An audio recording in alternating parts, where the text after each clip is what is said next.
On May 31st, 2009, at 10:03 a.m., Dr. George Tiller was in the foyer of his Wichita, Kansas church, handing out the church bulletin when he was shot once with a handgun and fell dead on the floor. The veterinarian who tried to revive Tiller would later testify that within seconds, Tiller had stopped breathing. His story is now being told in a new MSNBC documentary, The Assassination of Dr. Tiller. Central County 911. Hey, somebody just came in and shot him in our church. Dr. George Tiller was just shot. Why did you kill him? The lives of those children were in imminent danger if someone did not stop George Tiller. I was meant to have a cause. I was meant to have a purpose. Mr. Tiller set himself up as the abortion provider for all late-term abortions. Some people despised him, obviously, and some people thought he was a great humanitarian providing a necessary service.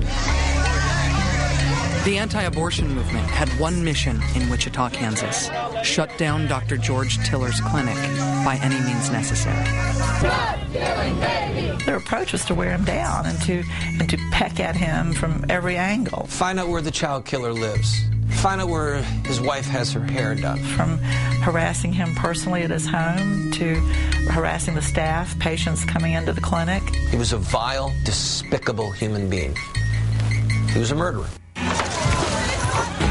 Out there somewhere is one soul who is listening to all of this and wants to be the person that rights the wrong.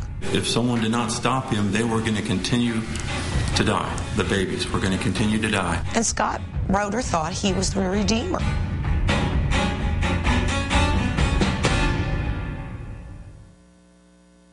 Yes, the familiar voice of the narrator in that clip is, of course, our own Rachel Maddow. The documentary debuts Monday night at 9 p.m. Eastern in Rachel's time slot.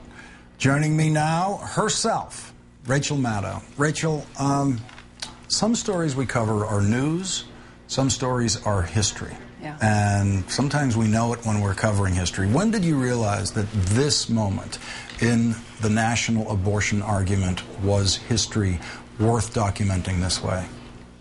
I didn't know instantly that it was worth covering in this way, but as soon as this murder happened, I remember it was a Sunday. I was home in Western Massachusetts. I was taking a shower, and my partner Susan said, I just saw a news alert that a doctor just got killed in Kansas. And I'm in the shower, and I thought, that's Dr. George Tiller.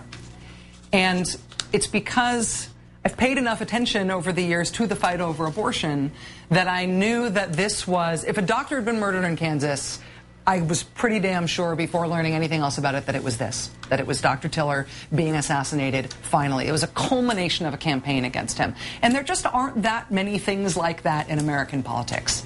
And yet, there was a pattern of this in the early 90s when, in the first years of Bill Clinton's administration, we saw a number of murders of abortion doctors. And it's something that we have to grapple with as a nation, that there is part of our politics that we talk about as politics, but is violence.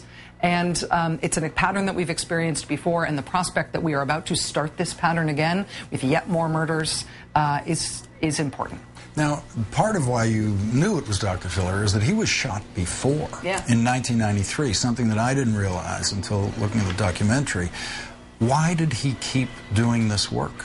He was a very, very resolute guy. He was determined to not be intimidated. He understood very early on in a very holistic way what was going on. He didn't take it personally. He didn't he didn't think that what was happening to him was some sort of persecution of him as an individual. He understood it as a political campaign that was intended almost to culminate in violence. And so the anti-abortion extremists put out a wanted poster with his photo on it and his description and detailed information about how to find him. And sure enough, somebody came along and put 2 bullets in him. Actually, I think it was 1 bullet that hit him in both arms. I think it was a very lucky shot. She was trying to kill him. His clinic had already been bombed at that point. And every time somebody came after him, he would come back and say, what I'm doing is legal. You cannot intimidate me. You cannot make me go away. And he would come back sort of bolder than ever because he was very cognizant of the campaign against him. Now, he had a lot of enemies, Dr. Tiller, including one nearby in this business. who has a very loud microphone with an audience of millions. Let's listen to what he had to say. Dr. George Tiller in Kansas, known as Tiller the baby killer. Dr. George Tiller, known as Tiller the baby killer. Tiller the baby killer. The notorious Tiller the baby killer. I wanted George Tiller and Tiller the baby killer going, hey, I can make more money killing babies now. Okay. So I'm the fascist. I'm the bad guy. I'm the problem. Not Tiller. No, no. He's a good guy. And if I could get my hands on Tiller, well, you know, can't be vigilantes. Can't do that. It's just a figure of speech. Now, those are all things he said before the assassination of Dr. Tiller, and he did say, can't be vigilantes. Can't be vigilantes. So, I mean, words have consequences. There's a very important reason why we don't police words in this country. Instead of policing words in this country, we would count on people who have big megaphones to consider the consequences of their words and to therefore use their words responsibly. And sometimes it works out and sometimes it doesn't. What would you say to Bill O'Reilly in terms of going forward in this dialogue? I don't really have anything to say to Bill O'Reilly. I had a feeling you might not. We don't talk. You know what I have to say to him? He's not working at 9 p.m. on Monday. He should watch this documentary. The Assassination of Dr. Tiller premieres on MSNBC Monday at 9 p.m. Rachel, thank you very, very much. Lawrence, it's kind of you. Thanks. We'll be watching with you on Monday.